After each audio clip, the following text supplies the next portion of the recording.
You're listening to The Phillip Jordan Show.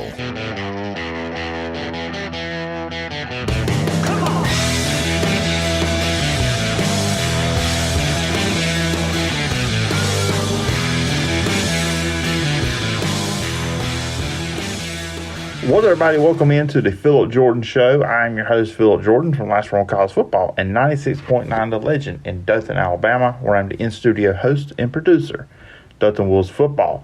Jam-packed show for you guys this week. We'll probably hit close to 2 hours on the show today. More realignment talk. Look, I didn't want to do it going into the week, but look, Greg Sankey speaks. We have to talk about it. He went on Finebaum.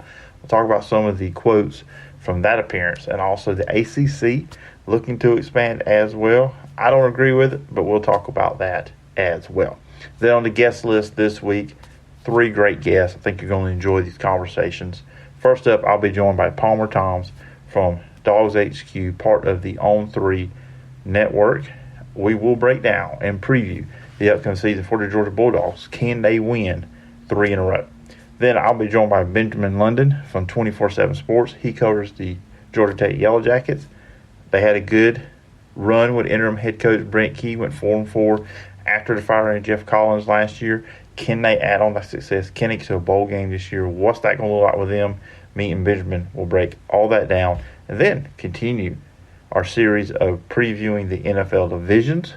I'll be joined by Blake Lovell from Establish the Pass and Southeastern 14 to break down the AFC South. But before we do all that, let me let you guys know where you can find me and the podcast. Find me on social media at PJordanSEC. Podcast is available on Apple Podcasts, Spotify, wherever you get your podcast. If you're on Apple Podcasts, please follow, rate, and review. Leave a review. I will read it on a future edition of the show. You can also listen to the show over at the 4-Star Sports Media Network. Check out their podcast feed. Check out the website. Check out the social media. You can also find the Phillip Jordan Show over there.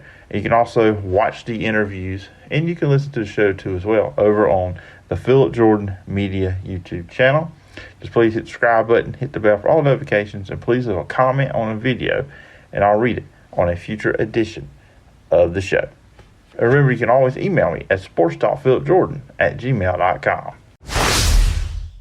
All right, first up in this week's Open, I want to talk about Greg Sankey's appearance on the Paul Finebaum Show. And, of course, for anybody living on the rock, Greg Sankey, SEC Commissioner. So a lot of things, of course, with everything going on with realignment, what's happening on with the Pac-12, the Big 12, the Big 10, now the ACC. We'll get into that in a second. The SEC's kind of been like the bystander here. That's why I said, okay, nothing's really going on here that we can see. You may be wondering, like, okay, maybe they have some back channel things going on, some things we're not seeing. Maybe they're looking and we'll say, okay, well, now we need to make a move because the Big Ten made a move, but I don't know. And then you go by Greg Sankey's comments, it doesn't seem like the SEC is all that interested in making a big move here. He did say sadness seeing the Pac-12 near collapse, called Washington State AD. So I don't have any solutions, but I have great empathy. He did say the conference isn't actively recruiting any additional schools, but said it is constantly attentive.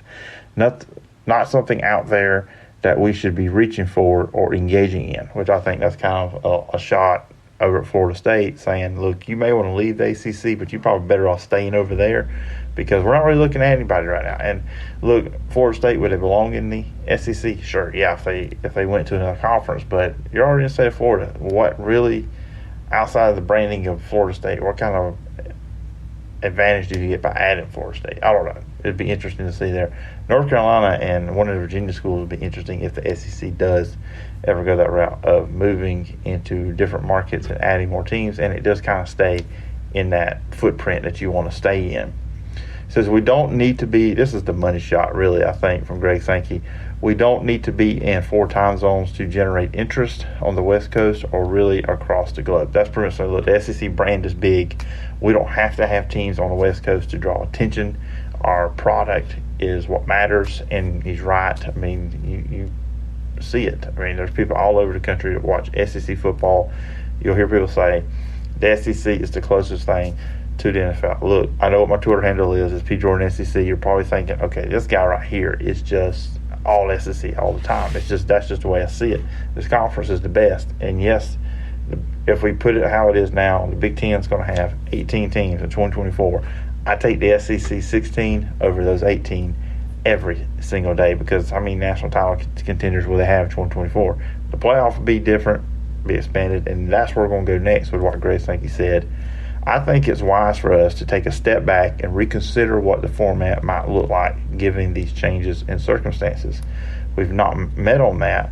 I've not had any meaningful conversations, but I think we have to acknowledge that it is on everybody's mind pending the outcome of some of these additional membership movement pieces. Of course, the 2024 is when the 12-team playoff will be here. 6 highest ranked conference champions plus the 6 highest ranked teams. But now if you go from a Power 5 to a Power 4 with the Pac-12 situation, do you need to change it? Because it'd be one thing, okay, you get the group, the Power 5, all their conference champions were to get in. You would assume that under that model. Then you would have one group of 5. But now you open the door, okay, maybe there's 2. Because even a combination of the Pac-12 and the Mountain West, should that be a Power 5 conference? I don't think so. No disrespect to schools, some of those teams have done well, but I don't see that as a viable option in that area. So I do think there just needs to be some readjusting to what they're going to do if the Pac-12 is gone and you only have 4, and then you're saying 2 group of 5 can get in automatically, but maybe they'll still stick with it. It's going to be interesting what the commissioners and Notre Dame do on that front. Now, I brought up the ACC a few moments ago. So ACC to expand. We've got a lot of reporting been going on all over your major outlets on this one. Per Pat 40, now this was on Wednesday night. Multiple sources say there is momentum toward adding Cal and Stanford, but it's unclear as of now whether the 75% vote threshold, 12 out of 15, can be reached. If presidents don't think they have the numbers, they likely won't take a formal vote. Ongoing saga for per Pat 40. Now, Brett McMurphy put some stuff out, which actually comes from Larry Williams from TigerIllustrated.com, that Notre Dame pushing hard for ACC to add Stanford and Cal. Of course, Notre Dame has a history of playing these schools, especially Stanford. Now, you're thinking, oh man, when Notre Dame joined a conference, I believe that when I see it. I don't think that's ever going to happen, but who knows? Perhaps you get those 2 in there and they say, hey, we'll join. That would be the biggest movement, I think, right now is, can one of these conferences get Notre Dame? ACC and Big Ten seem the most likely. I don't think the SEC would make that call. It would be a big move from branding, but it seems like what we were talking about, what Greg Sankey said on Paul Finebaum this week, that they really like geography of where they're at. And really, when you look at it, the Big Ten now has 4 teams on the West Coast: USC, UCLA, Oregon, Washington. I've grown up the Big Ten as a Midwestern conference. The Big 12 is stretching out. I wouldn't say they've necessarily gotten out of their footprint, but I mean, now they're all the way in Utah and the Arizona schools now. So they're getting close to the West Coast. The SEC is still kind of staying where they're at. And even with the Big 12 too, you still got West Virginia. I mean, that was from a while back when they added them.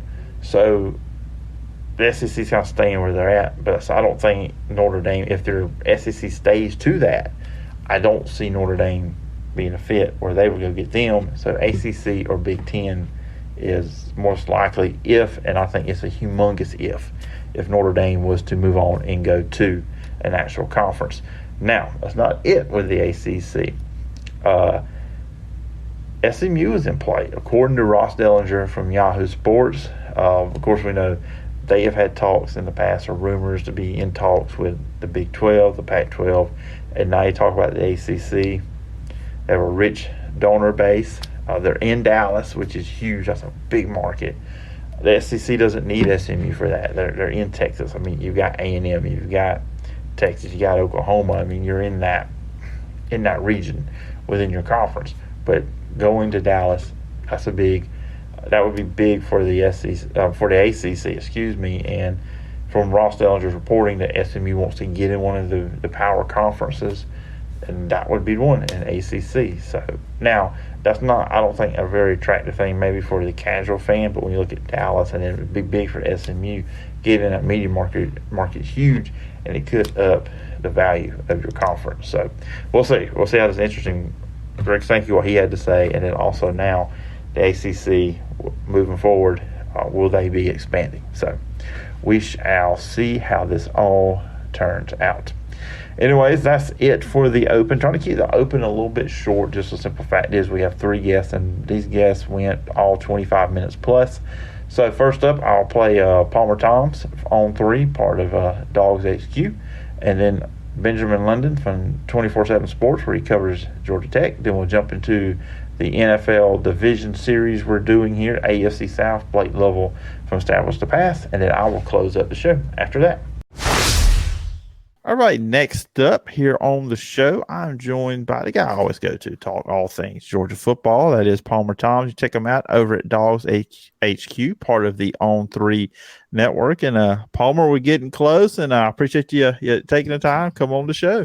Yeah, I appreciate you having me on. If you can't tell, I'm wearing the hat that I was comfortable getting all sweaty today out at practice. We got to see a little bit of media viewing periods today. So wore the dark colors and the dirty hat that I felt fine getting a little bit gross. All right, so master's hat. So that, there you go.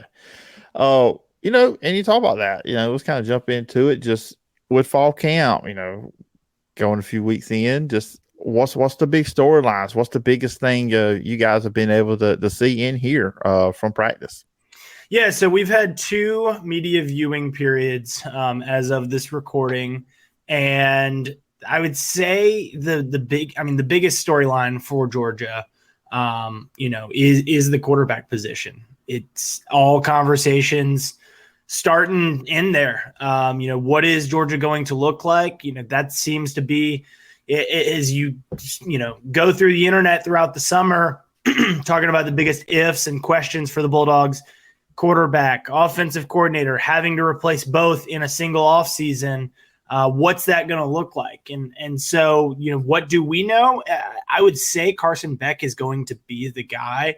All money would be on him to be that guy, but who knows? I mean, they've still got a couple of scrimmages ahead here in the next couple of weeks before game day. And I think with Georgia playing a couple of cupcake opponents there early, UT Martin and Ball State in the first 2 weeks before they get South Carolina in week 3, would not surprise me to see all 3 of these guys, Beck, Brock Vandegrift, and Gunnar Stockton, getting reps in those games, because Kirby said it.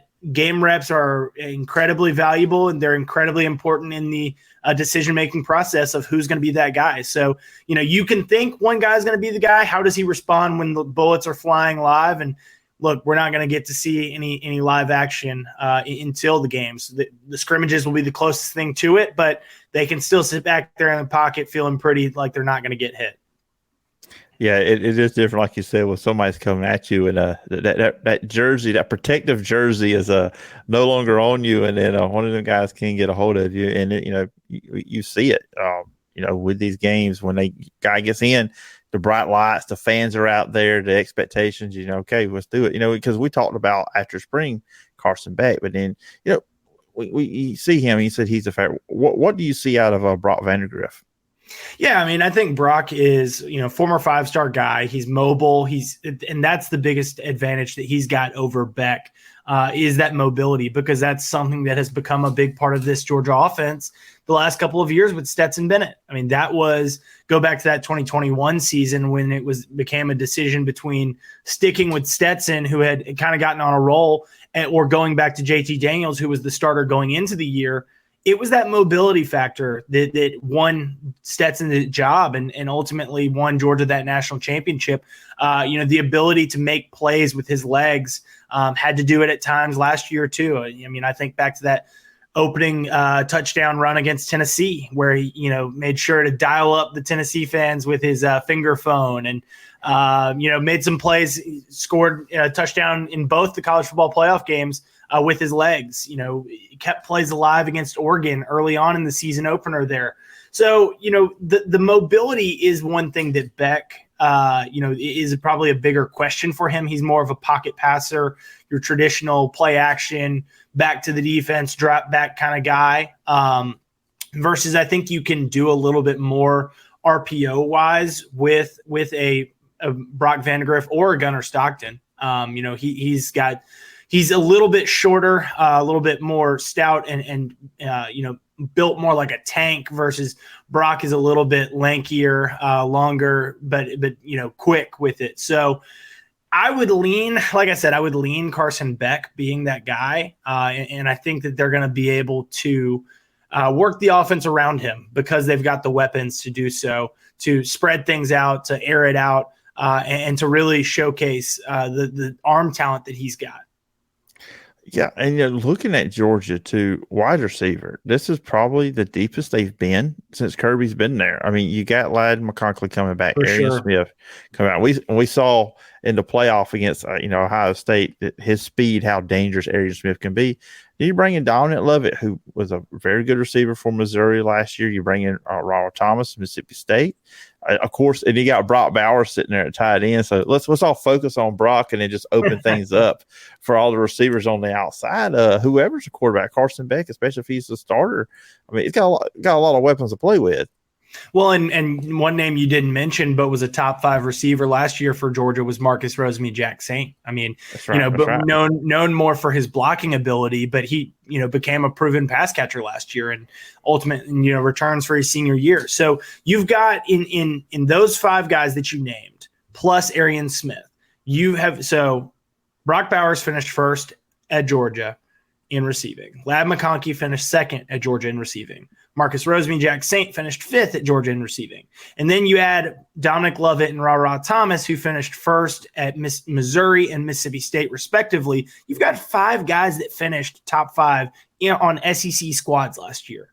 Mm-hmm. Oh, by the way, you've still got Arian Smith. You've still got Dylan Bell. You've still got some freshman receivers that they're really excited about.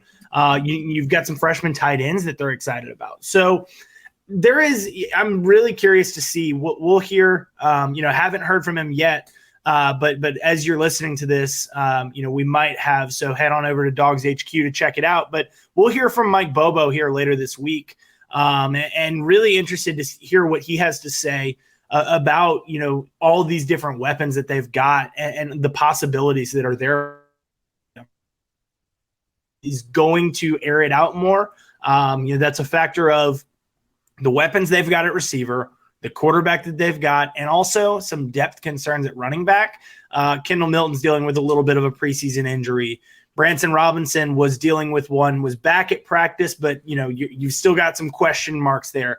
Andrew Paul is making his way back from an ACL injury that he suffered last year. Dejan Edwards was banged up this spring. The only running back that you don't have any sort of – they've got 5 scholarship running backs. The only one of those that you don't have any sort of – hesitation about with injuries as a part of, maybe causing a little bit of pause is a true freshman, Roderick Robinson. So not a ton of experience. You've got more experience at the top, but certainly depth concerns for Georgia when it comes to running the ball. So I think that those weapons at receiver, you're going to rely on them. Hey, if they struggle at running back, Palmer, all they got to do is just run them tall sweeps with Brock Bowers. I mean, that just seems to work. Yeah, I mean, it's became a staple under Todd Monken was figuring out, how to get the ball in the hands of Brock Bowers. Kirby said it more at SEC Media Days. He said, we want to get the ball in the hands of Brock Bowers more. I don't know how that's possible to do it even more. The games that they did get the ball in his hands, special things happened. You saw him, running past linebackers and defensive backs and, just running free. So you can do that with him. You can do that with Ladd McConkey too. And last year, when they had, again, they were at 5 scholarship running backs, lost Andrew Paul for the season. So they're down to 4 there. They used the screen game a little bit as an extension of the running game. So, that's why you saw a Kenny McIntosh, go for over 100 yards in that season opener against Oregon, had an outstanding day. you wouldn't notice it by looking at his rushing stats. I think he finished with like 20 something yards, but getting the ball to the edges doesn't necessarily have to mean, you're toss sweeping it or you're handing it off. You can get it to those running backs. And I'm not sure that the running backs will be as big of a part of the passing game because there's not a, proven pass catcher like McIntosh. But again, I think that you can use the screen game, getting the ball outside to Dominic Lovett, who's a fast guy, Ladd McConkey, who's a fast guy, Dylan Bell, who's a bigger, fast guy, Arian Smith, who's obviously got speed. You can get to the ball to the outside and make the screen game an extension of your run game. Yeah, you talk about getting the ball to him. I mean, just put him on punt and kick returns. Brock Bowers, punt and kick returner. It would be a sight to see. I thought you were going to say Arian Smith there, and I think that Georgia fans would hold their breath. They already do every time that he's on the field with his injury history. You got to be able to keep him out there. But Brock Bowers would be a sight to see because he's. I talked about Gunnar Stockton being built like a tank. Brock Bowers is tank times 1,000. I mean, he is outstanding.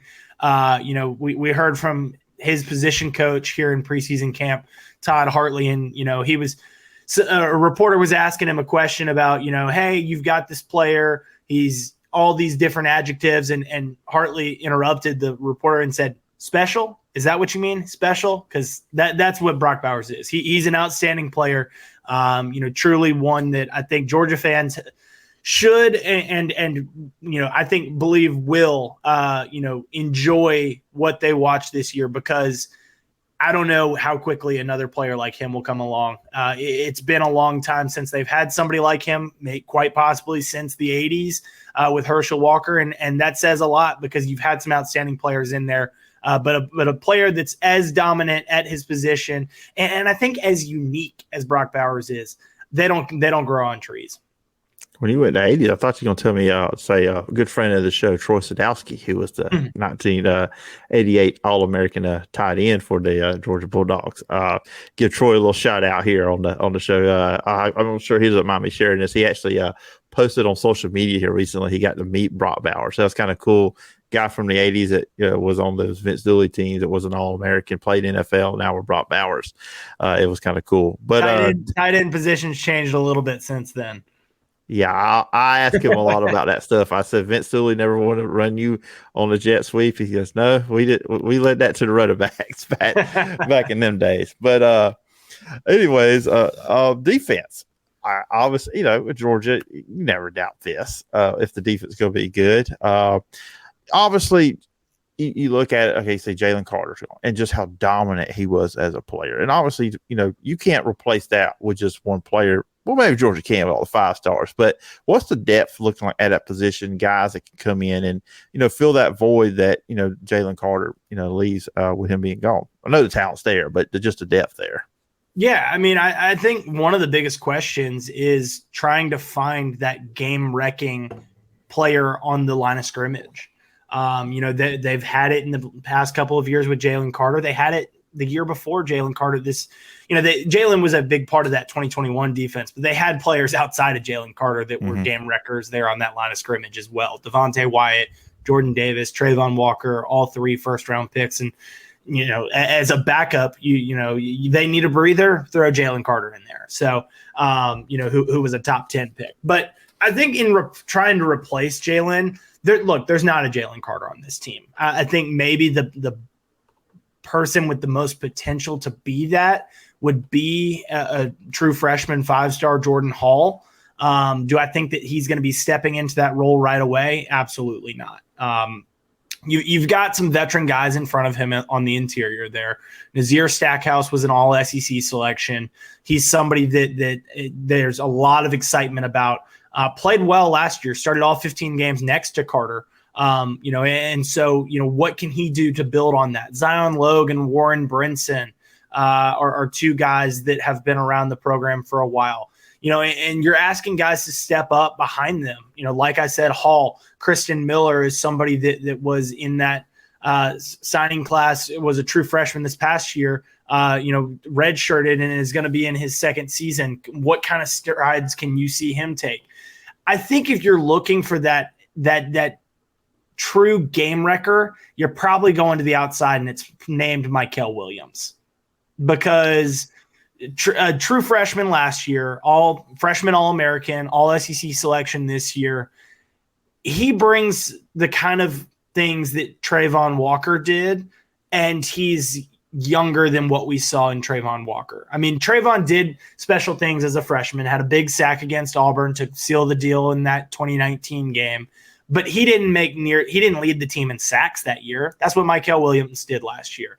I think that there's a lot of potential for him. And, he's the kind of guy that, ultimately Trayvon went number one. We could be hearing some talk about Mykel Williams as a potential number one overall pick. I know he's not a quarterback, and it wouldn't be this upcoming draft in 2024. It would be 2025. So, what does that quarterback class look like? You never really know. But, if you're looking for a defensive player in that draft class, there's probably not going to be many better than Mykel Williams. And looking at this Georgia defense, and we know how talented they are, and you expect them to continue what the last two defenses did. But if there maybe I'm sure use the right words, concern or potential maybe hole in the defense or something that just needs to be cleaned up, where would you think it would be at?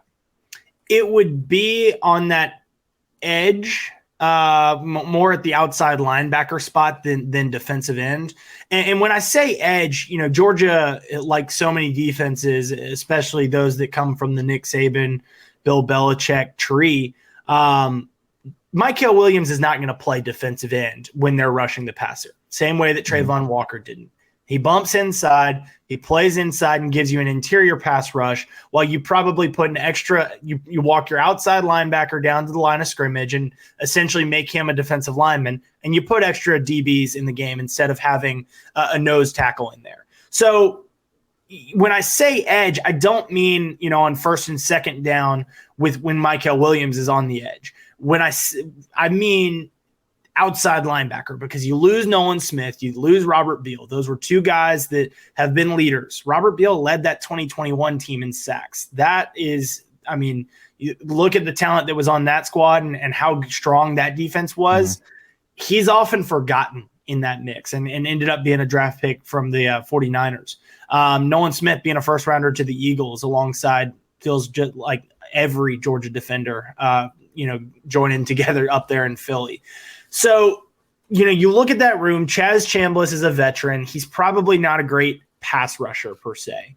A good run stopper, first and second down, can set the edge, but he's not great at rushing the passer. Marvin Jones Jr. was a 5-star, and I think that you're looking for him to take some steps. He played through a torn labrum last year, and they limited, they kind of had him on a snap count, pitch count there, where they didn't want to put too much pressure on him, but they needed him late in that season because Nolan Smith was out for the second half of the season, final 8 games. Robert Beal was banged up. Chaz Chambliss was banged up. They needed Marvin Jones, who was banged up himself. So I'm curious to see what he looks like when he's completely healthy. There's a reason he was a 5-star out of South Florida. Excited to see what he can bring to the table. They also brought in some really good guys, that are freshmen. Damon Wilson was a 5-star also out of South Florida, who enrolled early and had a couple of sacks in the spring game. Sam Mpemba and Gabe Harris are both top 10 outside linebacker edge players in this class of 2023. Darius Smith is somebody that quickly shot up rankings in 2022 and was around last year. Long guy. If you go look at the picture of the missed Ohio State field goal, Darius Smith, number 19, is the player that's jumping up super duper high. So there's some, like you said, there's some talent there. There's not a lot of concern. You just are very curious to see who's going to step up there. And I would say that that's probably their biggest question. You've got a starting cornerback spot up for grabs opposite of Kamari Lassiter. Both those guys are Dalen Everett and Nyland Green are getting a ton of reps right now because Kamari Lassiter is banged up, missing a little bit of time early in fall camp. those guys are getting reps. I think that they're probably going to end up rotating there. And, the reps that they're getting as that number one corner, both of them right now, is going to pay off when only one of them is the number one corner, but both of them are playing with that first team defense. You've got to replace an All-American at safety. You're doing that with Javon Bullard, moving back from star to safety next to Malachi Starks. So you've got players all around the defense. Once again, you feel like you've got a very strong presence at every level of the defense. Michael Williams at the front, both of your inside linebackers in Smile Munnin and Jamon Dumas-Johnson. And then in the secondary, you've got a couple there with Javon Bullard, Malachi Starks, Kamari Lassiter. But at each one of those levels, you've also got a couple of questions to be answered. Yeah, so I hear Palmer, really good defense again. That's what I just heard from you. Look, they're going to be good. Yeah. They're going to be really good. It's Kirby Smart. It's Glenn Schumann. It's Will Muschamp.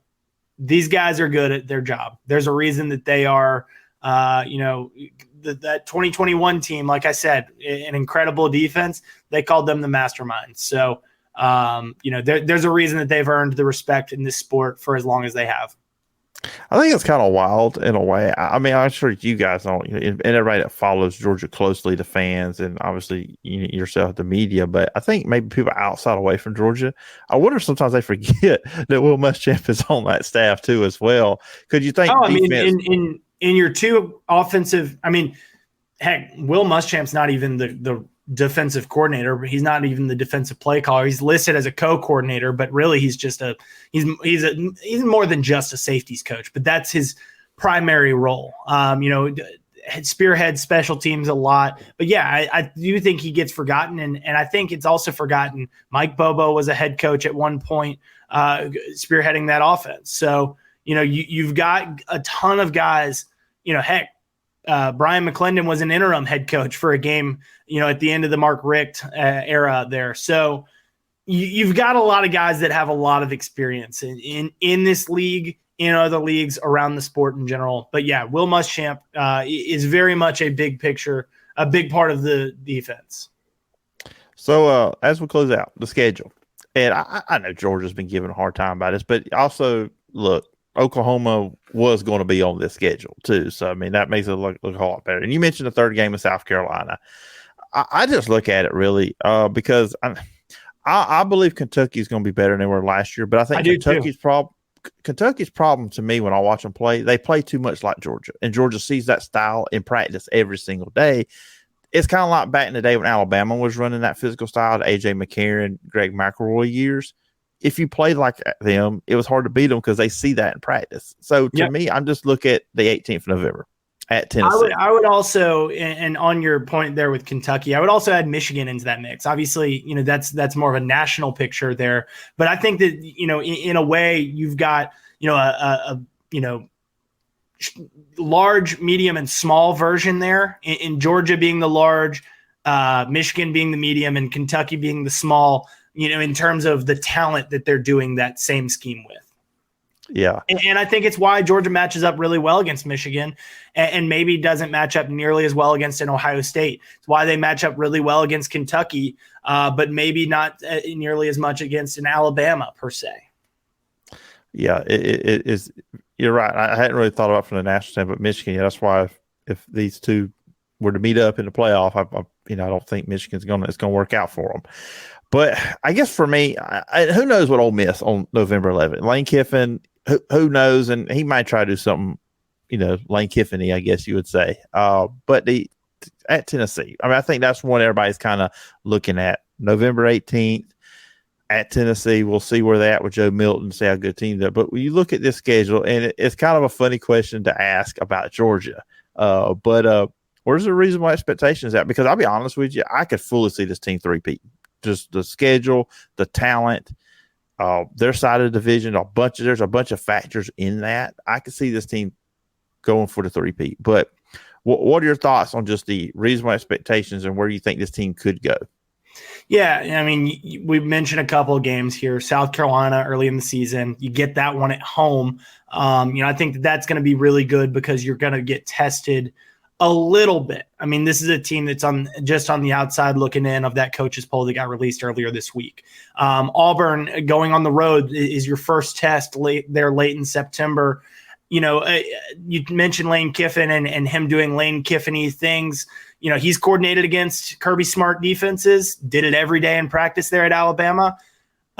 Hugh Freeze has done it too, and has done it well, coordinating against a Kirby Smart defense. In fact, the only team that Georgia, tying those two together, Hugh Freeze and Ole Miss, those two matched up in 2016, Kirby's first year in Athens, and Georgia took a beat down in Oxford from a Hugh Freeze-led Ole Miss squad. So Ole Miss is the only SEC program Kirby has not beaten. I'm sure he'll be looking to get that notch on his belt there.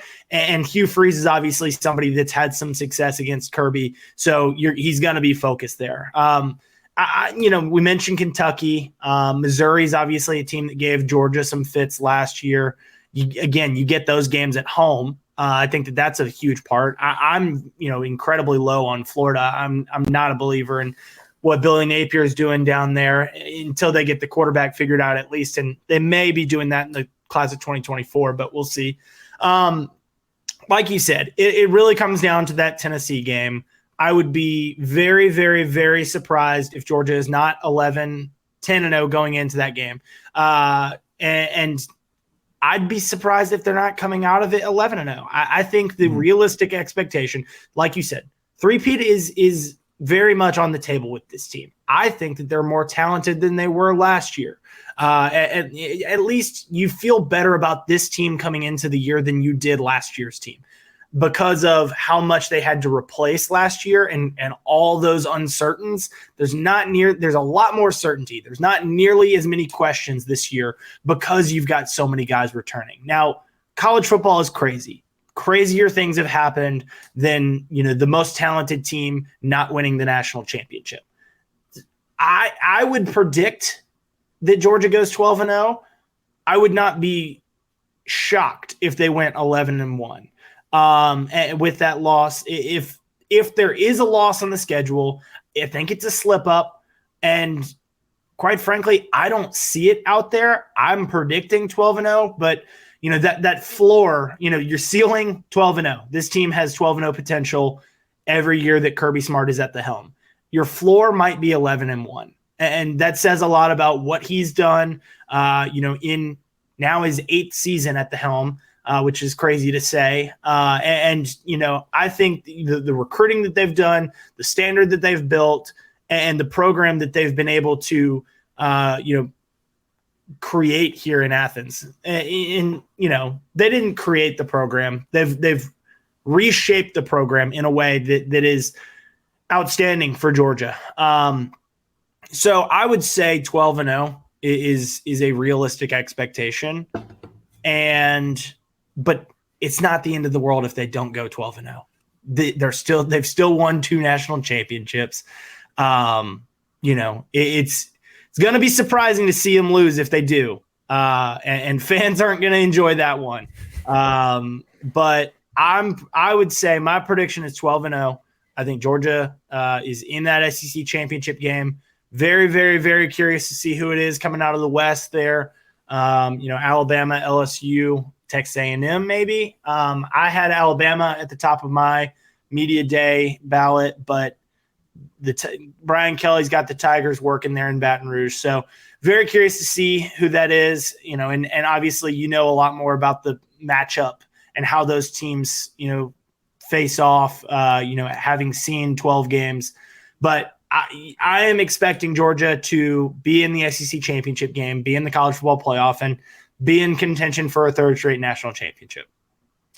And that would be history making if they're able to pull that off. So it's going to be an interesting year to see how that does, how that chase for 3 in a row. But Palmer, it's been a lot of fun having you on, as always, talking all things Georgia football. But if the listeners and viewers want to check out online, where can they find you and all the work you're doing? Yeah, dawgshq.com, part of the On3 network. Super excited about the team that we've got going over there. 6 of us now. Myself, Jake Rowe, holding down team coverage, Rusty Mansell overseeing it all, and then some recruiting experts there with did I say 6? Do we have 5? Jeremy Johnson, Jake Roos, Wes Blankenship. We do have 6. It's been a long day. Yeah. So dogshq.com, at Palmer Thombs on social media, and looking forward to a fun football season. Yeah, it should be fun. Just a few weeks away, and we'll be kicking this thing off. But Palmer, I always appreciate the time, and I look forward to talking to you again sometime down the road. All right, next up here on the Phillip Jordan Show, I am joined by Benjamin London. You can check him out, Georgia Tech coverage over at 24/7 Sports and sports reporter for the Hartwell Sun. And Benjamin, I appreciate you taking time out. Look forward to this. My first time ever having someone that covers Georgia Tech on any of my podcasts, but I look forward to it, and I appreciate you taking time out coming on the show. Well, I appreciate you taking the time and reaching out to me and allowing me to join the show as well. It's an absolute pleasure to join the show. All right, I appreciate those kind words. The check is in the mail for you saying that. But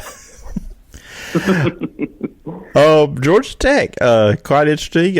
Actually, so before we jump into it, so some news came out this week on Georgia Tech. So now the stadium there having a little name change there. Yeah, so Georgia Tech obviously got their name change.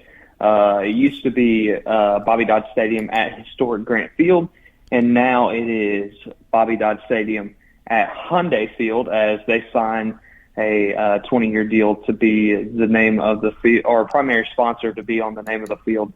So it will now be Bobby Dodd Stadium at Hyundai Field. And the numbers kind of fluctuated over the past couple 24 hours.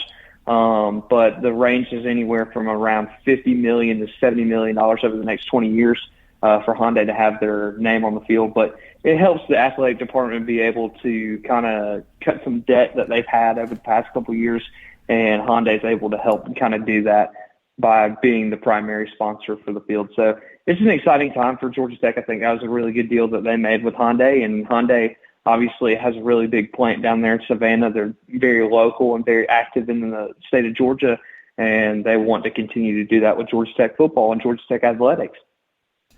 Yeah, I kind of wonder, too, if this could become a trend in years, because we obviously have seen this in the NFL where giving naming rights to stadiums and stuff like that. But, college is kind of like probably a new thing with this, especially more of your traditional stadiums, which their Bobby Dodd Stadium is one of them. But I kind of wonder if that's kind of going to be a trend next with college football, because obviously we've seen with the money with TV and everything with the realignment stuff, we all know what that's all about. So just more ways to kind of pump money into these programs.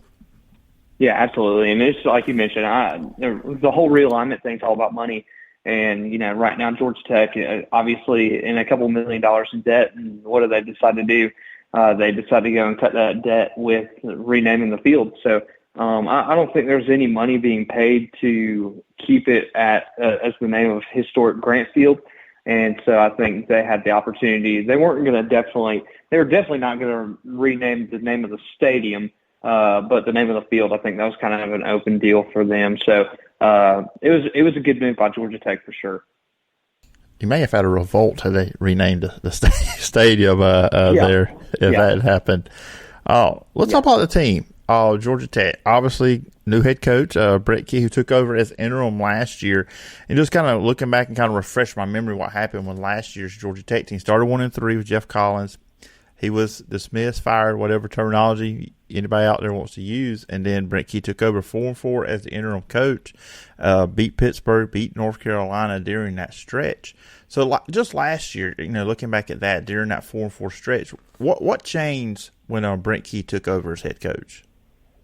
Yeah, I mean, well, we got to obviously look at those first couple of games for Coach Collins. Obviously, Jeff was there for those first 4 games, kind of just stumbled out of the gate.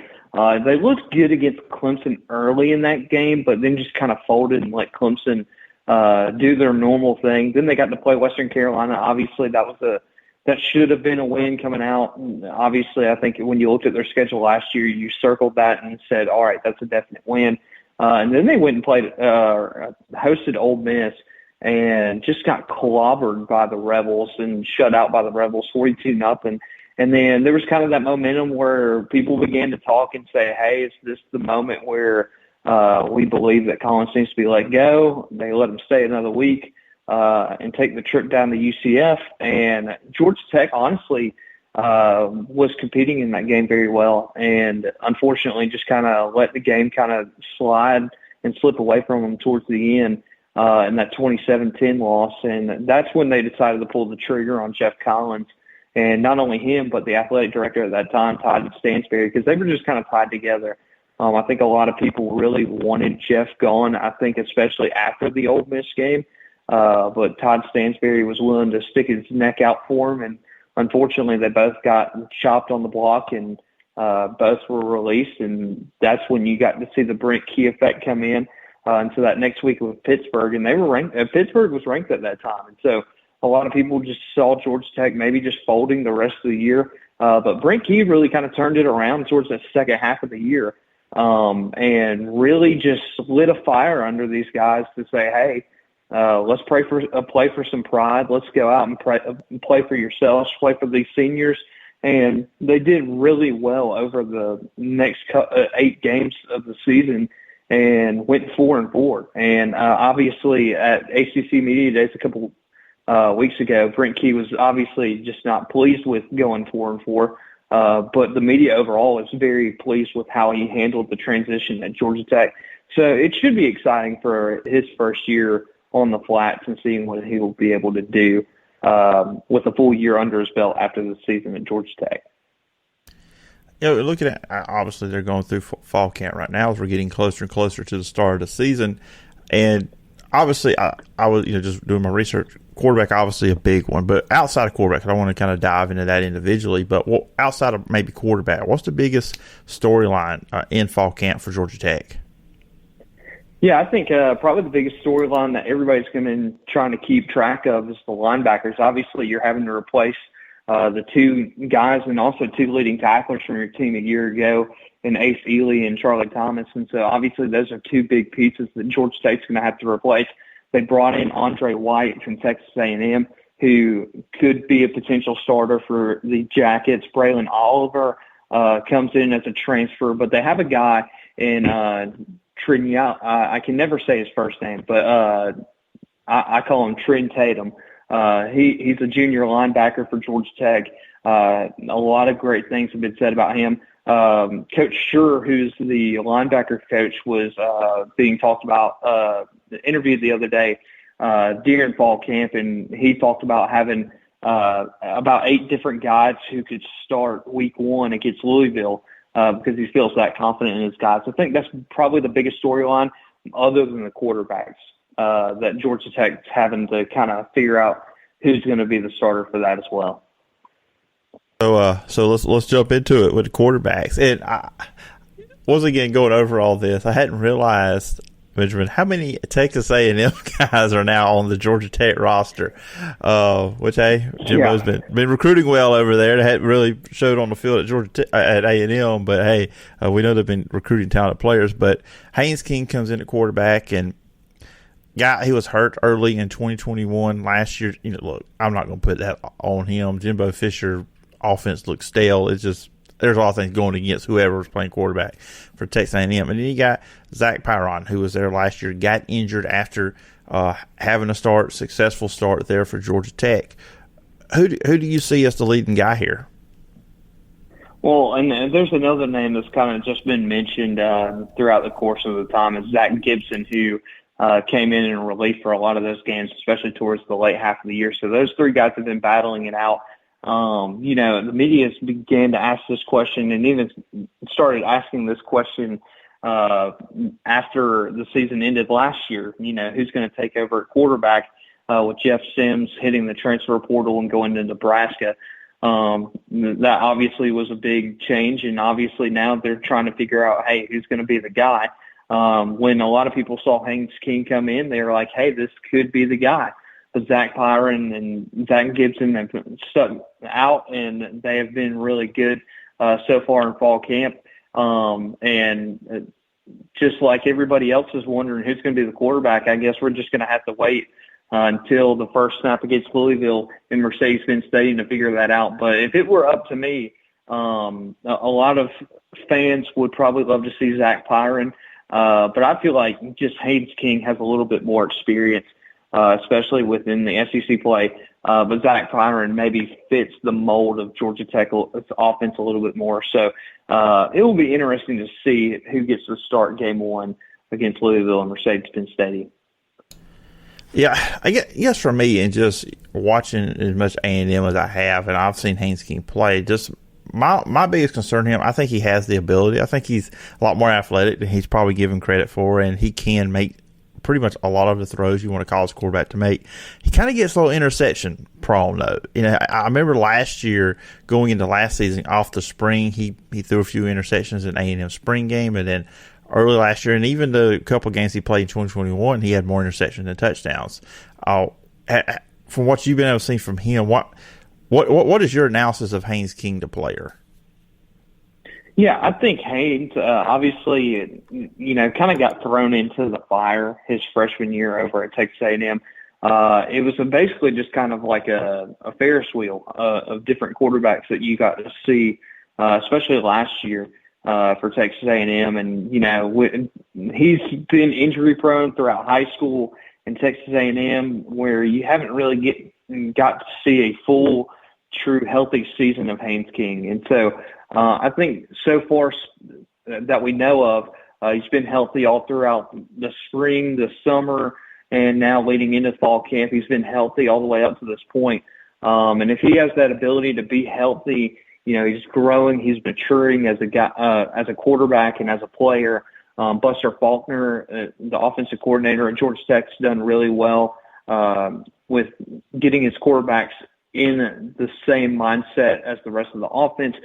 Chris Winkie, obviously a Heisman Trophy winner himself at quarterback, is leading these guys at the quarterback position. So a lot of these guys are going to him for advice, getting tips, and saying, hey, what can we do to be better? And so a lot of these guys have continued to grow throughout. But obviously Haynes King has definitely progressed very well since he's been at Georgia Tech in just his short time on the flat. And just kind of looking at the rest of the skill position, and I know they have experience coming back at offensive line from last year. At Alabama, wide receiver Christian Leary, Louisville running back Trey Cooley. That'll be interesting that first week they're playing Louisville. So he's coming over, maybe get some trade secrets, which I know they have a new coach staff over there. But how do you see the playmakers around the quarterbacks? Because at the end of the day, I mean, that's what's going to make or break the offense. I mean, you don't matter how good a quarterback is. If you don't have the players around, you can't be successful. So how are you seeing this group of playmakers around the quarterbacks? Yeah, you mentioned Trey Cooley. During fall camp, Coach Key himself even said, and Coach Faulkner followed this as well by saying that he was one of the most impressive backs that they've seen come in during the transfer portal. So his speed has really shown off, and I think that will be a really good piece for Georgia Tech's running back room, along with a guy like Dante Smith who comes back from a year ago. So the redshirt senior, obviously kind of leading that group, but to have that 1-2 punch with Smith and Cooley will be really good to see. As you mentioned, wide receivers, obviously transfers are going to be huge. Dominic Blaylock from Georgia comes in, Chase Lane from Texas A&M. You have just a bunch of different guys who come in and can be big pieces to help the offense. And I think one of the biggest pieces that Georgia Tech will see is a guy that returns, though, in Malik Rutherford. Obviously, a really explosive inside slot receiver. He's very fast, very agile. He may not be the tallest receiver on the field, but he definitely can beat some guys at corner and at safety with their speed. So I think that will be a big piece to Georgia Tech's offense. But the skill set of just a lot of these wideouts and running backs should be able to help Buster Faulkner. And as you could see when he was at Georgia, Buster Faulkner and Georgia really heavily used the tight ends. So Dylan Leonard, Brett Seether, who's a transfer coming in from Georgia. A lot of those guys who are going to play tight end will have to learn how to do a little bit more catching than what they're used to. So it should be a really exciting bunch and kind of heading into this year for that tight end room as well. Let's flip over on the defense side of the ball. Last year, Georgia Tech, they were 12th in the ACC in a total defense. And you mentioned the linebackers earlier, the transfers coming in and who they've lost. But up front, defensive line, no super player was drafted second round NFL, Keon White. Where do you see them replacing him? Yeah, and this defensive line is obviously probably the next biggest question mark for a lot of people. Just saying, hey, who's going to take over that leadership role? And Sylvanian Yonjun, who is at the ACC Media Days, he'll kind of step up and take in that leadership role as he was the defensive end last year. But you have guys like Zeke Biggers, who has played at Georgia Tech for a little while, who will be good. And, and his presence is very well known, being 6'6", 333 pounds. His presence is very well known. So, those guys are really going to have to step up. Micaiah Scott, the defensive lineman as well. That defensive line is really just going to have to take a step forward this year and try to figure out who those leaders are on the defensive line. And I think that will be an interesting piece kind of going forward as well. Then I was looking to the secondary experience there. You have all ACC safety Lamiles Brooks coming back, and just having that experience in that back end. Look, we know what college football is overall. I mean, you got to be able to have a good secondary to stop some stuff because the way teams just throw the ball all over the place now. Outside of him, how do you see the Georgia Tech secondary? Yeah, you mentioned Lamiles Brooks. I think he's probably going to be the biggest key, but obviously you got guys returning like Miles Sims, who is a corner that has a lot of experience, got a lot of experience last year. Clayton Powell-Lee really made his presence known last year, especially against Georgia with a couple of pass breakups against the Dawgs in that big game last year. But then you're going to see some of these younger guys have to step up as well. So I think that will be a really intriguing piece to see who kind of steps up. But they got experience, and so that's a big thing that I think Georgia Tech is excited about, to have some of these guys have experience and be able to teach a lot of these younger guys coming up and saying, hey, how can you potentially be in this rotation? Because I feel like they have a couple of guys that they can put in this rotation, especially at the cornerback position, to kind of hold down the outside edges, outside the hash marks on defense. So it'll be really intriguing, but I think Lamiles Brooks and Miles Sims are going to be the two key guys to watch in that secondary. I'll flip over now looking at the schedule. And obviously, we talked about a couple of times here, they will open the season on September 1st on a Friday night against Louisville, kicking things off in ACC play right off the bat. And then just kind of look at some other matchups. They'll have a matchup at Ole Miss in week 3. They got Bowling Green in the non-conference as well. Of course, Georgia at the end of the year. And North Carolina's in there. They have a trip to Clemson late in the season at Wake in week 4. Just kind of some of the matchups they have this upcoming season. And I like to ask this question when I do these season previews with any guest. And I just want to ask you, Benjamin, what are reasonable expectations for Georgia Tech when you look at the roster and you look at the schedule? Well, I always ask this question back. How many Vegas has Georgia Tech at 4.5 wins. Do you think that is over or under? I always like to ask that question back.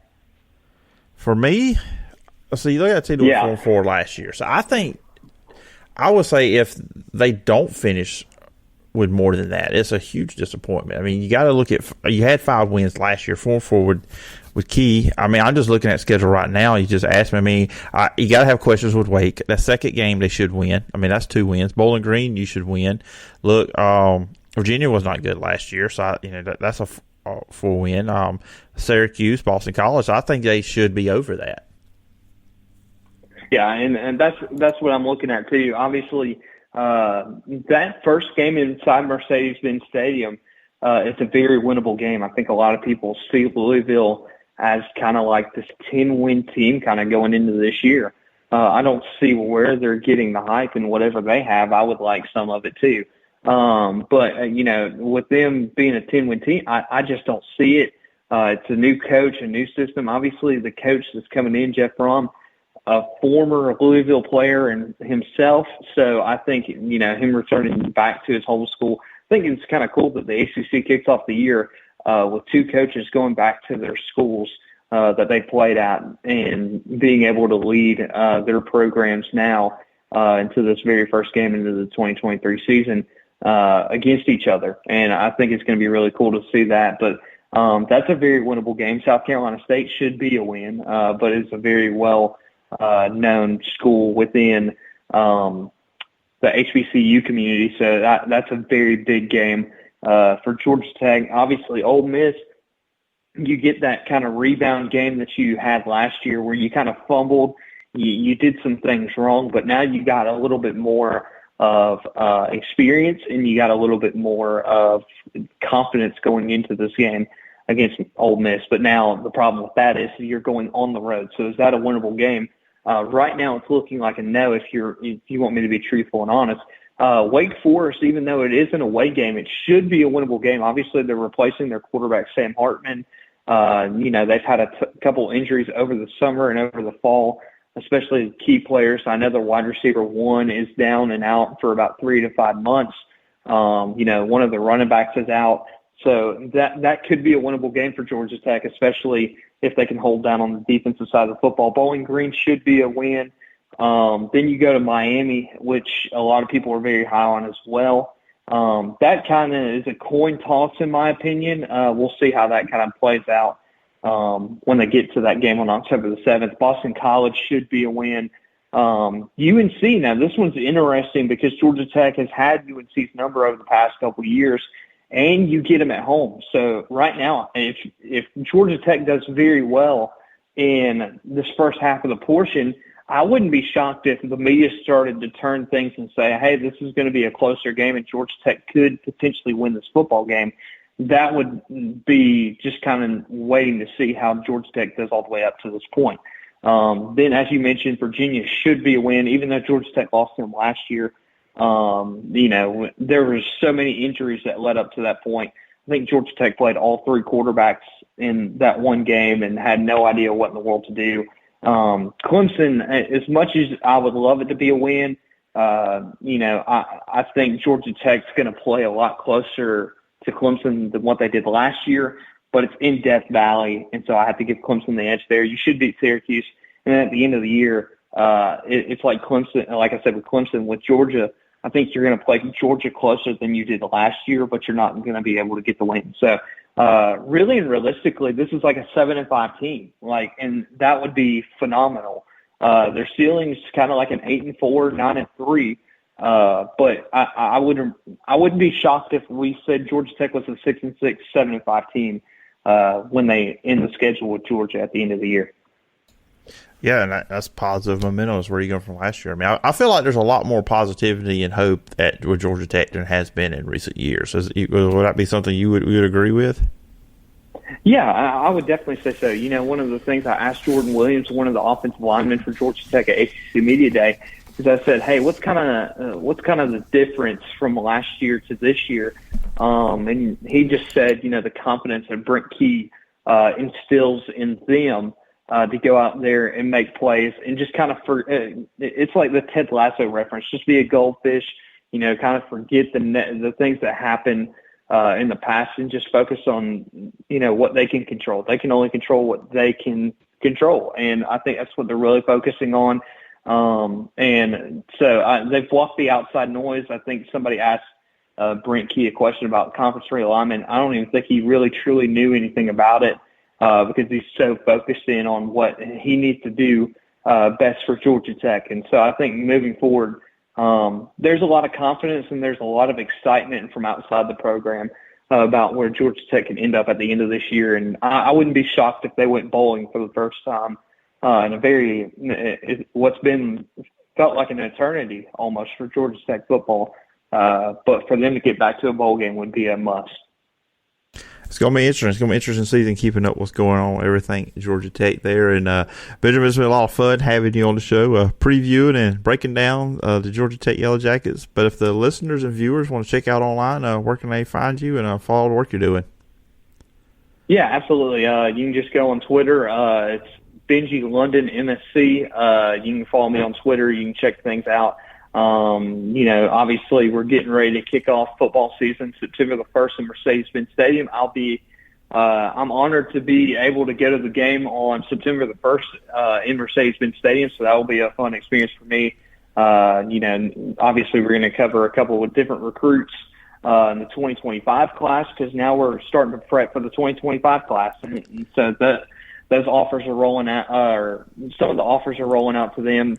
Official offers are rolling out to the class of 2024. So everything that we're going to do with Georgia Tech, you can just go follow on GoJackets.com, and that is exactly where you can find everything that we're doing there. And that's exactly what we'll be covering over the next couple of weeks as we get ready for kickoff in Mercedes-Benz Stadium. It can't get here soon enough. Just a few weeks away from the season. And Benjamin, once again, I appreciate the time, and I hope we can do this again sometime down the road. Oh yeah, absolutely. Hopefully, by the end of the year, we'll be talking about a 7-5 or an 8-3 Georgia Tech team. That would be, or 8-4, excuse me, Georgia Tech team. That would be phenomenal. So, but thanks for letting me join. I really appreciate it. And go Jackets. Everybody, continuing previewing the NFL divisions each week. We are now on to the AFC South, which was won by the Jacksonville Jaguars last year. And joining me to preview this division, a good friend, Blake Lovell. Check him out on his NFL podcast, Established to Pass, and also over the SEC stuff at Southeastern 14. And Blake, it's good to talk to you. Yeah. Thanks as always for having me on, Phillip. It's as you said, it's football season. It's here. It's August, and yeah, there's plenty to discuss. Like you said, whether it's on the college front or on the NFL front, especially when it comes to my favorite division out there. And even if it wasn't a geographical thing, I think just that there's usually never a division any more wackier than the AFC South, and that's kind of been the theme over the years, and we'll see now with multiple new quarterbacks in the mix and a lot of other interesting dynamics if that is going to be the case again this season. So, yeah, I was thinking about it. This has got to be the division that's had the most, like week 17 or now week 18, Sunday night or Saturday night play-in games for the final spot or the division title. I feel like this division has the most of those. Yeah, I mean, it always feels like you said, when you get into some of those games, especially later in the season, you're just like, there's so much to get to that point. Like there have been so many, wild things that have happened to sort of lead to the division being where it's at. I mean, think about even last year, right? Where it's like, okay, we all kind of thought the Jags could make that jump, and we knew it was coming. We just didn't know it was going to happen maybe as fast as it did. And I think, we've all kind of talked about just sort of the Texans have been the Texans over the past couple of years, other than playing the spoiler role. That's just what they've been. And then it's like the Titans and Colts have been, kind of hit or miss sometimes and trying to figure out exactly what they are. And, it seems like forever ago now, right, that the Titans were not that far away from the Super Bowl. And but that's how quickly things move in the NFL, especially in this division. And again, just kind of with all the new faces, especially at important positions, my guess is you'll have a lot more of those kind of late season games like this. And like you said, going into week 18 or something, you may have 3 teams that are basically still right there on that line, but it's just, it's a wild division for sure. And it's never 2 teams that have like a really, really, really good record either. It's usually like right. borderline 500. Let's see who can get into the playoffs. We're going to go through these teams, one by one in alphabetical order, so nobody can accuse me of being biased toward anybody, because the internet never does that. But overall, when you look at this division, you kind of hit on some points now with the new faces, particularly at quarterback, the young quarterbacks that are now in this division. But overall, what are your thoughts on this division? Well, like I said, I think that's certainly, one of the top storylines is, we've seen what Trevor Lawrence has done as one of the newer faces, which now he feels older compared to some of the other guys that are in the division. But, we've kind of said, all right, we knew his ascent was coming. We knew he was going to eventually reach what he's gotten to now. And now it's just a matter, I think, of seeing, are we going to see that same thing, out of the other 3 guys that are there? Obviously, Anthony Richardson, CJ Stroud. And then, of course, you can add Will Levis into the mix depending on what happens with the Titans. And so, yeah, I mean, I think that's certainly the story here because, you think about it. What happens if all 3 of those guys start games this year, which I think there's a real possibility that's going to happen, right? I think we'd all be surprised probably if it doesn't. And, even with Tannehill's situation and all that, I mean, look, it wouldn't be shocking to see Will Levis in there at some point. Whether that's later in the season for, various reasons, maybe it's, playoff clinched or not or whatever. But I mean, again, you don't draft these guys where you drafted them out if you don't feel like you're going to give them an opportunity. And especially, the two guys that were drafted the highest. So I think from that standpoint, there's a lot of questions, right? I mean, especially you've got coach turnover at two different places, with the Colts and the Texans kind of starting new eras. And I think it's going to be interesting to see how quickly the Texans can rise from being, a team at the bottom. How quickly can that, kind of climb happen, especially in this division where it seems like you can get there a lot quicker because you just, things turn over so fast. And then of course the Colts, I don't know, we'll talk about them individually, but look, they went all in on Anthony Richardson, and we know in SEC country there were a lot of opinions on Anthony Richardson at Florida last year, but the Colts have decided that's where they're going. And not only that, they've got a problem with their best player on the roster at this point, and Jonathan Taylor. And so it's, there's a lot of questions for the Colts, just as there's a lot of questions for the Texans, a lot of questions for the Titans. I'm not mentioning the Jags because, quite frankly, I don't have a lot of questions about them right now when you compare them to the other teams. Maybe in terms of, okay, can they be a Super Bowl team? Sure, you can look at different things and wonder about that. But I'll be honest, right now, as I look at it, I think that the Jags are certainly the team with the least amount of questions. And they look like a team that is going to be hard to stop for me yet again, just because it looks like the other teams in the division are just, I think it's a wait and see approach on everyone else. So let's go ahead and we'll start with Houston Texans. Like I said, alphabetical order, but maybe this is the best team to kind of start with and get through. And I was looking to, at least now, it feels like they're not going to have another one and done head coach, DeMeco Ryans. I would hope not. After David Culley and then Lovie Smith were one and done out of there. But it's really, you got to look at the young guys. I mean, you got C.J. Stroud at quarterback, you get him, and then you get Will Anderson as well. Traded Brandon Cooks. So I'm like, okay, who you throwing to? C.J. Stroud. Have fun with that. But what are your thoughts on this team? Kind of like where they're at, because like you said, they've been bad for so many years. 3 straight years have been just a really bad football team. It can only go up, but how up can they go? Yeah, I mean, I'm a big DeMeco Ryans fan. Like you said, I can't imagine they're going to go the 1-year plan with him. If they do, something's wrong, because I think, just as we've said in previous times, I mean, the David Culley era, it felt like they got better, but they're like, all right, we're moving on from him.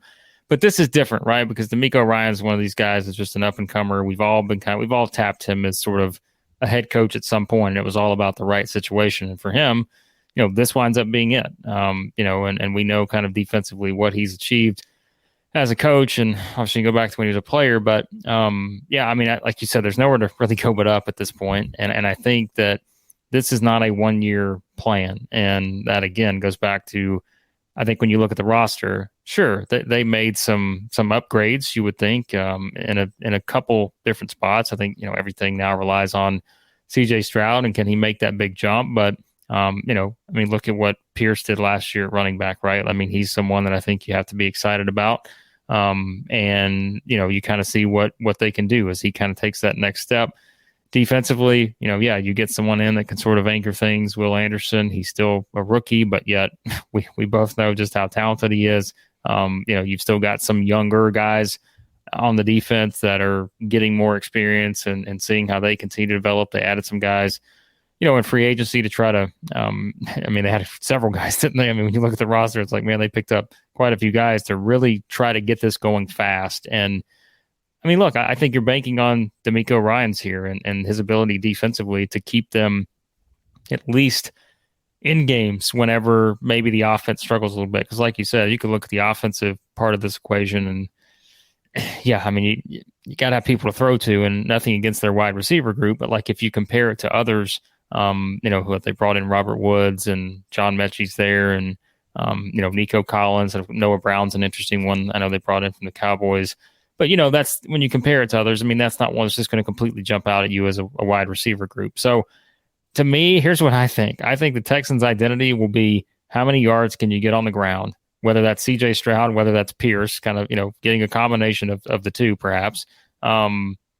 And I think it's just, can you build this defense as quickly as possible to be a team that can just do some DeMeco Ryans type things, right? Like just be able to put together some different packages like he did with the Niners, and just to give you a chance. And I think that's what it all comes down to, because the roster still is not where it needs to be yet for them to win this division, I think. I mean, I think they're still a ways away from doing that. But I do think in one off season, they've at least put together enough to where it's interesting. Because, I was looking at the projected win totals and like the Vegas odds and stuff. I was stunned when I saw that at 6.5, because I was like, man, that's higher than I thought it would be. And, that doesn't mean anything, but if you're just looking at kind of where things are set at, that was higher than I thought. So, I mean, schedule plays a role and all that kind of stuff. But yeah, I mean, I think the Texans I'd probably be more surprised than not if they're not the team that finishes the bottom of the division. But I do think there is upward more momentum seemingly for the first time in quite a while. So. Yeah, when I was looking at them, there's some of their stats, their rankings from last year. They were 10th in the NFL in pass defense. Derek Stingley was part of that. They're bringing in safety Jimmy Ward, of course, 49ers connection in his past. So, I mean, that's something to play with there on defense. And if Will Anderson is the college Will Anderson in the NFL, I mean, that's a big deal. I think linebacker will be interesting, but yeah, I mean, they actually do have there's some good points they've had from last year going into this year, and the secondary really stood out. Yeah. Well, and look too, I mean, because they finished where they finished last year, we always have to look at it that way, is they get an easier schedule because they were the team that finished at the bottom. So like that does help a little bit too. And, certainly you can go through their schedule and be like, well, I don't see a ton of easy games on there, but the good news is here's what they get. And I'm sorry to any NFC South fans out there, but they get the NFC South, and that's a good thing to have at this point, because that's another division that is clearly in transition.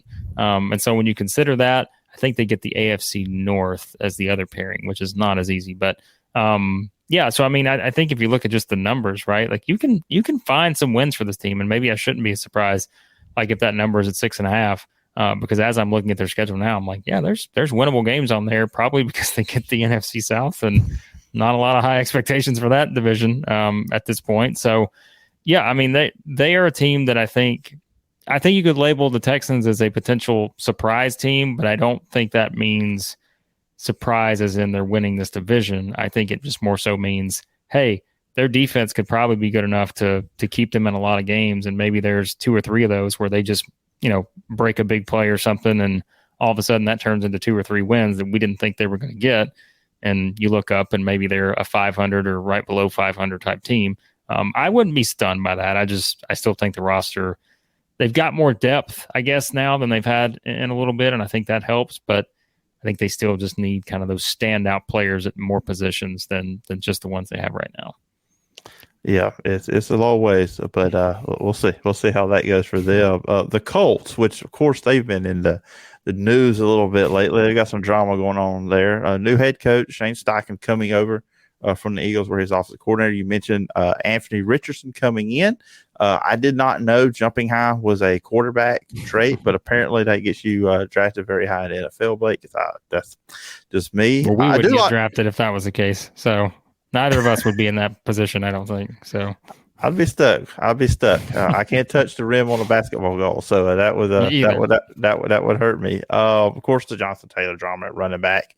I think it was a good move bringing in Gardner Minshew, because he's wins with Steichen there with the Eagles, and also this is a guy that you can put in for games if you want to get another quarterback ready.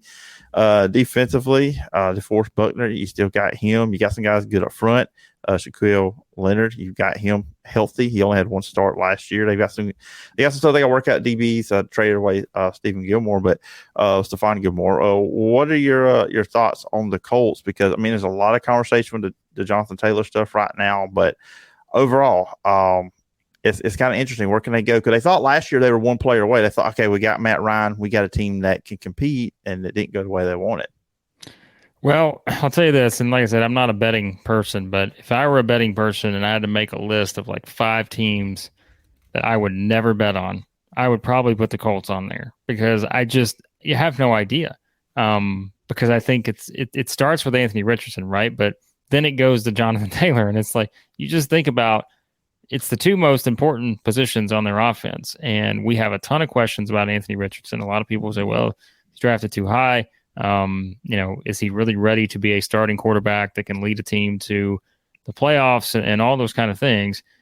Well, if he is, he can get some help from his running back. Well, now it's like, is his running back going to be there? Is he going to be on the field? And if not, well, then it becomes a much tougher ask, I think, because guess what happens then? The defenses are going to key in on Michael Pittman. They're going to key in on these other guys and really, have a pretty good idea of how they stop Anthony Richardson and the wide receivers. And so it's the Jonathan Taylor situation just makes it so hard to know because, I think otherwise, like you said, you can look at some of the guys. I think you look at some of the defensive guys. I mean, there are, you talk about the guys like they brought in, and I think there's a lot of solid playmakers on defense. I think that is pretty clear with this team. But man, it's like the offense. I don't know. And I think until we see what Anthony Richardson looks like in an NFL game, and let me just tell you, I mean an actual NFL game, not preseason, not like just give me a full-blown regular season game, then I think obviously it becomes a little more predictable in terms of what you can expect from this team. But until then, I mean, I don't have a lot of confidence in being able to really peg what they're going to be because, they brought in someone like an Isaiah McKenzie from the Bills, who we saw kind of be a pretty versatile option for them in that offense. But, is Anthony Richardson going to be Josh Allen? Is McKenzie going to get the same opportunities in this offense? And how do they use him and all those things? So a lot of questions with this Colts team, but I do think, again, the defense, there are some guys you can lean on there. There's a lot of talent on this roster, I think. But it's just, man, it's like the questions, though, are kind of mounting with this team before we even get to game one. And until we figure out exactly what those answers are, I would probably find it hard to put them, for me right now, anywhere other than sort of probably behind the Jags and the Titans, just because I have more questions with the Colts than I do those other two teams. And just, for me watching Anthony Richardson in college, I have a question too. Can he do, you talk about one game, I want to see him doing back-to-back games because like last year, in his college NFL, see how he gets developed. But opening game against Utah, he looked like Heisman Trophy number one pick. And then the next week against Kentucky, he can't complete a pass. I mean, he just, the up and down nature that he was at Florida, the 1 year he was the full-time starter, that was one thing that I have a question with him coming into the NFL, just the consistency. Can he find that consistency at the NFL when he didn't have it in college? Well, and think about this too, right? And we just kind of talked about the Texans, and I know we'll talk about the Jags in a minute, but I mean, the schedule doesn't do him any favors. And that's something that I noticed kind of early on when you looked at the Colts schedule. They're against the Jags in game one. They're at Houston against, like we said, DeMeco Ryans defense. And again, you talk about DeMeco Ryans, right? You'd think he's going to be salivating over looking at a rookie quarterback that probably has some pretty glaring things he feels like he can pick apart. Well, then after that, you get to go to Baltimore to play the Ravens. And that's always fun. Right. And so defensively what you're going to get from the Ravens. You get the Rams after that defensively, which we think the Rams should be healthier this year and much improved, you would feel like. Even if it's a team that does kind of feel a little further away now than what they were when they won the Super Bowl a couple of years ago. But then it's the Titans, then it's at the Jags, right? So you start with those first 6 games. I mean, we will know exactly where Anthony Richardson stands in terms of what he can be in those first 6 games because there's some good defenses in there. And I just think it's going to be really fascinating. And then, by the way, you get matchups later in the season against the Patriots, a Belichick coach team. You get games against the Bengals, that's another one, Mike Tomlin and the Steelers. So like there are some pretty tough challenges, I think, right off the bat. And that's why I think if you're looking at the Colts and trying to find the wins, again, if you think about what could happen with the Jonathan Taylor situation, they've got some good players and they've got talent on this roster, but it's just, is it enough to kind of maybe overcome what could be some shortcomings on this roster as well? And I just think right now I see a lot of bright spots on defense. There can be some bright spots on this offense, but until 1 and 2, which is Anthony Richardson and Jonathan Taylor, until we know what the answers are on those, it's just hard to know with them. Yeah, and that third game against the Ravens, you're not going to catch them by surprise with any running with Anthony Richardson, knowing who they practice against and who's the quarterback on their team, that they're pretty used to seeing that style of offense. The Jacksonville Jaguars, I think we're kind of getting to the better half of the division now as we head into these next two.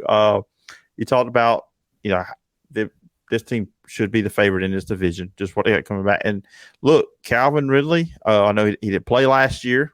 We haven't really seen him play much in the last couple of years, but he's obviously a talented receiver, and you add him with Christian Kirk and Zay Jones coming back. The development of Trevor Lawrence, where he's going next, and then Travis Etienne, they got a good line. I mean, offensively, this team could actually continue what they were doing at the end of last year and actually be a whole lot better just with what they've added and just adding to what Trevor Lawrence is doing, in his third year. With Doug Peterson, which I think that was a big part of his development too, getting Doug Peterson and getting as far away from Urban Meyer as physically possible. Well, and you think too, and I'll go back to the offense in a second, but you think about kind of how many young guys they've had on defense, and now they get a year older. And a lot of those young guys made an impact last year, right? I mean, we think about the guys who were just coming in and basically the impact they made, but now it's like, okay, they got another year of experience, but not just a year of experience on a team that won a playoff game and, got to the situation where they were, the surprise team of the league or whatever. And I'm sure there's someone I'm forgetting, but it's like, you get guys who are older now, and that added experience is really going to help on that side too. But on the offensive side, like you said, sure, we hadn't seen Calvin Ridley, but we know how good he can be. We know how talented he is. And you pair him with Trevor Lawrence. Evan Ingram came in, and he was someone that I think a lot of people were down on, but he comes in, has a good year. Like, you feel like, okay, they've got him worked in. I'll tell you something I'm very interested to see. We know Travis Etienne's there, and they can use him in a variety of ways, but Tank Bigsby coming in, from Auburn, I think he will make an impact too, which, again, I know they're going to use Etienne as much as they can, but I think he is a very interesting piece for them to use this season in that offense. And so I really like this Jags team, and I've always been a big Doug Peterson guy. I know, kind of how things ended with the Eagles and all this other stuff, but I just think when you saw what he did there, you knew it just had to be kind of the right situation. You pair him with a quarterback that you feel like is going to be a future star.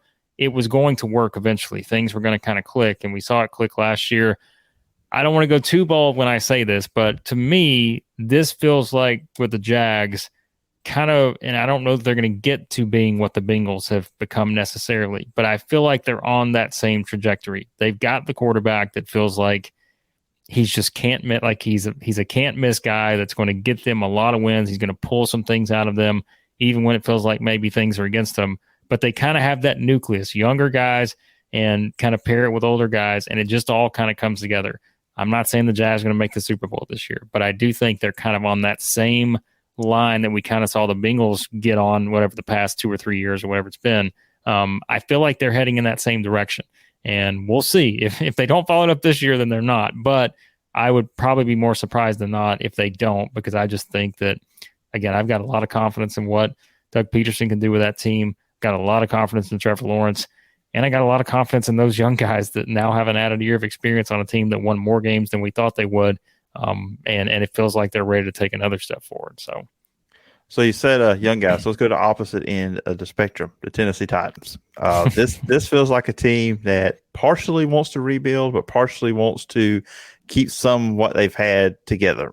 Bringing back Ryan Tannehill. Of course, you got Derrick Henry still there, and I'm not doubting him at position. Kevin Byard coming back on the defense side of the ball. But is this franchise at a crossroads, you think, Blake?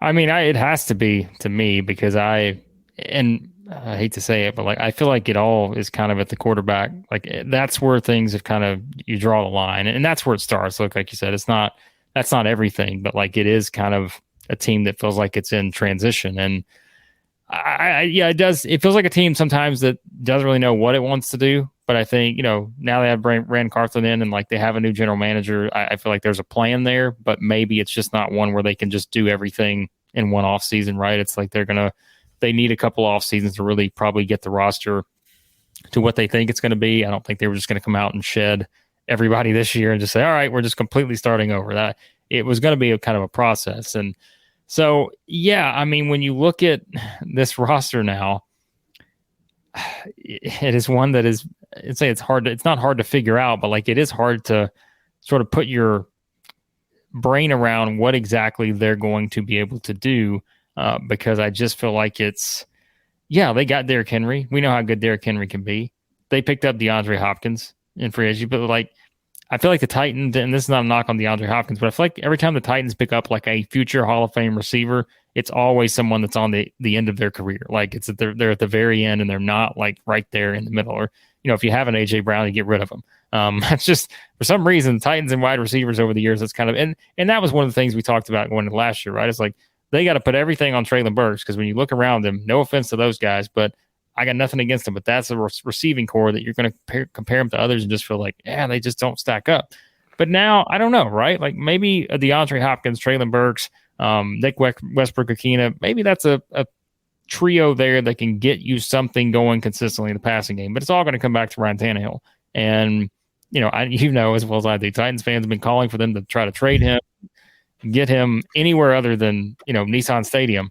But they do have Will Levis now. And, yes, it's the second straight year that they've drafted, a quarterback in the second round or whatever, because Malik Willis for that. It just hasn't worked out. Will Levis work out? We don't know. And so, yeah, I mean, it's questions. I mean, can DeAndre Hopkins, will he play a full season? It's all those kind of things. And Treylon Burks taking a step forward. All these things are dependent on each other. And so I think it's like it feels like a team where there's very little room for error. Like there's very little room for things to go wrong and for injuries to happen and all those things. Sure, they've got some guys on the defensive side, right? Jeffrey Simmons, Kevin Byard's back, and you can go down the line on the defensive side and certainly see a lot of good things. Roger McCreary, I think, is someone, that has stood out a little. And so there's a lot of different guys that are there. But I don't know, like what is the Titans' identity at this point, right? It felt like, to me, there was a pretty clear identity several years ago when they're, a step away from the Super Bowl and those kind of things. I don't know if it's the same now. Like, I feel like it is certainly a organization that feels like it's in transition, but yet still has the pieces to win the division. But it's just like, you feel like it's going to take kind of best case scenario to get to that. And I could see, if we're labeling teams, right, I could see the Titans being perhaps like the most frustrating team in this division, because I think you could see a team that comes out sometimes and looks like it's good enough to play the Chiefs again in the AFC Championship game. And then I think at other times you come out and see a team that can't put up, 10 points against the Texans or something. And so I feel like that's kind of the range you're going to get from the Titans this season. Yeah, they seem like a team that's got they could have a high ceiling just because of the players they have back, but also they could also have one of the teams where it just goes completely fall apart and be one of the worst teams in the division. Yeah, because Derrick Henry, DeAndre Hopkins, like what happens if both those guys are injured, which we've seen before, right? Like, I mean, there's a lot of miles on those tires. So like if those two guys get injured, like what does the offense look like? And like, it's the thing with Tannehill. Do they turn to Levis at some point? Like these are all things that are going to really dictate how good this team can be. And it's just, like you said, I think that's the best way to put it. They can't have a high ceiling, but it feels like that ceiling is lower than it was several years ago, just based on kind of the moves they've made. So I feel like you've kind of let the audience know where you see this division going, 1 through 4. But what's the order of finish you're seeing with AFC South? Yeah, I mean, I will go Jags 1. I think I'll go Titans 2, just because, again, I think the Titans can win the division. But it's just maybe it's just a long time Titans follower. The frustration in me can come out sometimes. But I would give them the nod over the Colts right now, because I think they've got a lot more. They've got more proven, I think, aspects than the Colts do at this point, especially with Jonathan Taylor. I think that's the one that just, I'm like, if that goes south, Colts could finish last. Like, and that's not, I don't think that's going too far, but I will go Colts 3rd. I'll go Texans 4th, because I know that feels kind of predictable, like you said, but I don't know what other order you could put them in right now, because I don't think I could make myself pick the Titans to beat the Jags. Or to beat them in the standings. They could certainly beat them, but I don't think I could pick the Colts ahead of the Titans, like I said, just because of the proven aspects. And while there is a part of me that wants to, make the pick with the Texans and feel like they're going to take that jump ahead of maybe the Colts or something, that would probably take just Anthony Richardson being a completely bad situation, right? But then again, they've got Gardner Minshew behind him, which Gardner Minshew's not a bad quarterback, so maybe he could come in and do some things. So I don't want to say it's one of the most predictable divisions, I would feel like, but I would say if you had to do like a confidence pool or something, I'd probably have this one higher on the list versus some of the other divisions out there in terms of what I think will be the 1 through 4 finish. So, yeah, they may go neck and neck with the NFC South with that one, but yeah. But yeah, it's going to be interesting to see how this goes. And how it goes in NFL when you think something happens and then something some team you never thought could rise up. So maybe it's in this division. So we'll find out in a few weeks when the season starts. And Blake, this has been a lot of fun having you on the show to talk the AFC South. I think it's kind of turned to a tradition, which with me and you with the AFC South breaking it down for a season. But if the listeners and viewers want to check out online, where can they find you and all the work you're doing? Yeah, I always appreciate it, Phillip. Like you said, the NFL stuff we do, the Establish the Pass podcast, you can find that any podcast app you use. Find us on YouTube, all that good stuff. And yeah, the SEC stuff, Southeastern 14 also on YouTube, all our stuff there. You can hear us talk about Anthony Richardson perhaps at some point this season and how well he does, and Will Levis and all the other SEC quarterbacks that seemingly find their way into this division somehow. So yeah, you can check it all out there and on Twitter at @Blake Lovell. All right, sounds good, Blake. But I appreciate the time, and I look forward to talking to you again sometime down the road. Yep, always enjoy it, Phillip. Thanks for having me. All right, once again, thanks to Palmer Thombs, Benjamin London, and Blake Lovell for coming on this week's edition of the Phillip Jordan Show. Really appreciate them taking the time to do that. I always enjoy talking with them guys. Well, first time with Benjamin here on the show. Remember, you can follow me on social media at PJordanSEC. The podcast is available on all your favorite podcast platforms, Apple Podcasts, Spotify, wherever you get your podcasts. If you're on Apple Podcasts, please follow, rate, and review. You can also check out the show over at the 4-Star Sports Media Network. Please go check them out. Podcast, the website, social media, great stuff, great content over there. And of course, you can check out my interviews on the Phillip Jordan Show on YouTube at the Phillip Jordan Media YouTube channel. Hit the subscribe button, hit the bell for all notifications, and please leave a comment on the video and I'll read it on a future edition of the show. You can always email me at sports.phillipjordan@gmail.com. Anyways, guys, I'm gonna get out of here. We went over 90 minutes for sure, close to 2 hours. So anyways, I'm gonna get out of here. I hope everybody has a great weekend. We're getting closer to college football season. There's NFL preseason games this weekend. Getting closer to that. Week 0 is coming. It's coming close, guys. August 26th. It'll be here before you know it. Anyways, once again, everybody have a great weekend, and thank you for checking out the show. And you've been listening to the Phillip Jordan Show. Thanks for listening to the Phillip Jordan Show. Subscribe to the audio podcast on Apple Podcasts, Spotify, or wherever you listen to podcasts. You can watch the show over at the Phillip Jordan Media YouTube channel. Got a question or topic idea? Email the show at sportstalkphillipjordan@gmail.com. Join us next time for more great football talk.